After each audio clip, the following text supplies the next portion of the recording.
মাছে ভাতে আমরা বাঙালি, আর বাঙালির সবচেয়ে পছন্দের মাছই হলো ইলিশ। আর ইলিশ মাছ দিয়ে যে কোনো রেসিপি ট্রাই করলে কিন্তু সেটা খেতে খুবই সুস্বাদু হয়। তো আজকে আপনাদের সাথে সর্ষে ইলিশের রেসিপিটা শেয়ার করব।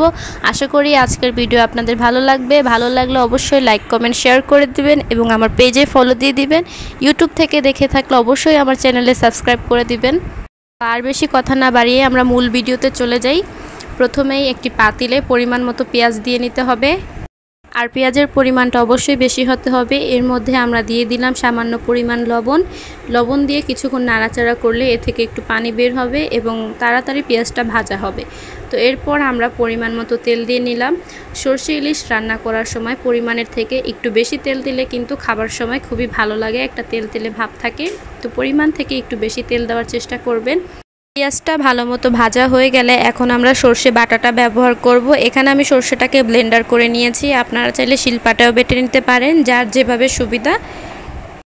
এরপর আমরা পেঁয়াজের সাথে সর্ষেটাকে ভালো করে মিক্স করে কিছুক্ষণ নাড়াচাড়া করে ভেজে নেব। অনেকের ধারণা যে সর্ষে দিয়ে ইলিশ মাছ রান্না করলে হয়তো সর্ষেটাই বেশি দিতে হয়, পেঁয়াজ কম দিতে হয়, কিন্তু আপনারা পেঁয়াজটা বেশি ব্যবহার করবেন সর্ষের সমান, তাহলে খেতে খুবই ভালো লাগবে। পেঁয়াজের সাথে সর্ষেটাকে ভালো মতো ভাজা করে নিতে হবে, তাহলে সর্ষের যে একটা কাঁচা গন্ধ আছে ওইটা চলে যাবে।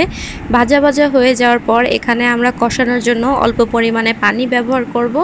পানিটা একটু ফুটে আসলে তখন আমরা এর মধ্যে গুঁড়ো হলুদ ব্যবহার করব। অবশ্যই হলুদের পরিমাণটা কম হতে হবে, না হলে রান্না শেষে দেখবেন যে সর্ষের একটা কালার থাকে ওইটা চেঞ্জ হয়ে গিয়েছে। তো হলুদের পরিমাণটা কম হতে হবে। এরপর এখানে আমরা বেশ কিছু পরিমাণে কাঁচামরিচ ব্যবহার করব। কাঁচামরিচের পরিমাণটা অবশ্যই বেশি হতে হবে, তাহলে কিন্তু খুব ভালো একটা ফ্লেভার আসে। এরপর শুকনো মরিচের গুঁড়ো ব্যবহার করব। সব কিছু এখন ভালোভাবে মিক্স করে নিয়ে সবগুলো উপকরণ ভালোভাবে কিছুক্ষণ কষিয়ে নিব। সবগুলো উপকরণ ভালোভাবে কষানো হয়ে গেলে এর মধ্যে আমরা জিরা বাটা ব্যবহার করব। জিরা বাটাটা দিলে খুব ভালো একটা গ্রান আসে।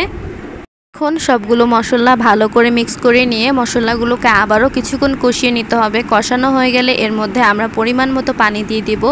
পানি দিয়ে মশলাগুলোকে মিক্স করে এটাকে ফুটানোর জন্য অপেক্ষা করব।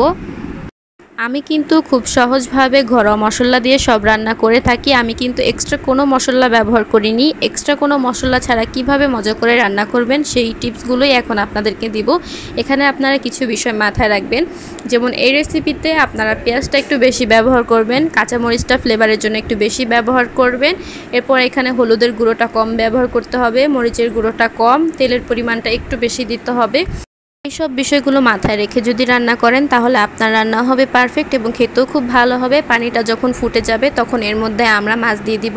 মাছ দেওয়ার পরে কিন্তু আর নাড়াচাড়া করা যাবে না, তাহলে কিন্তু মাছটা ভেঙে যাওয়ার সম্ভাবনা অনেক বেশি থাকে। একটা কাপড় দিয়ে ধরে পাতিলাটাকে আপনারা ঝাঁকিয়ে দিবেন একটু পর, না হলে কিন্তু নিচে দিয়ে লেগে যাওয়ার সম্ভাবনা অনেক বেশি। পর্যায়ে চলে আসার পর কিন্তু ঢাকনা দিয়ে অবশ্যই ঢেকে দিতে হবে, না হলে কিন্তু সব কিছু সিদ্ধ হবে না। আর আপনারা কে কোথা থেকে ভিডিওটি দেখছেন অবশ্যই কমেন্ট করে জানিয়ে দিবেন। যারা এক্সপার্ট আছেন, প্রফেশনাল, তাদের জন্য কিন্তু এই ভিডিওটা না। যারা রান্না পারেন না, নতুন শিখতে চাচ্ছেন, তাদের জন্য শুধু এই ভিডিওগুলো। আশা করি নতুনদের জন্য এই ভিডিওগুলো অনেক উপকারে আসবে। যদি আপনাদের ভিডিও ভালো লেগে থাকে অবশ্যই লাইক কমেন্ট শেয়ার করে দিবেন। আর আপনারা যে আমাকে এত ভালোবাসা দিয়েছেন তার জন্য আপনাদেরকে অনেক ধন্যবাদ। এরপরও যদি আপনাদের কিছু বুঝতে অসুবিধা থাকে আমাকে কমেন্ট করে জানাতে পারেন, আমি কমেন্টে আপনাকে রিপ্লাই দিয়ে দিব। তো আমাদের রান্নাটা প্রায় কমপ্লিট, শেষের দিকে। এর জন্যই আমি বলেছিলাম যে তেলটা একটু বেশি দিতে। দেখতেই পাচ্ছেন যে তেলটা উপর দিয়ে ভাসছিল। আমাদের রান্না কমপ্লিট, এখন খাওয়ার পালা। রান্নাটা কিন্তু খুবই মজা হয়েছিল, এখন আমার আবারও খাওয়ার ইচ্ছে হচ্ছে। তো আপনাদের কাছে আজকের ভিডিও কেমন লেগেছে কমেন্ট করে জানিয়ে দিতে পারেন।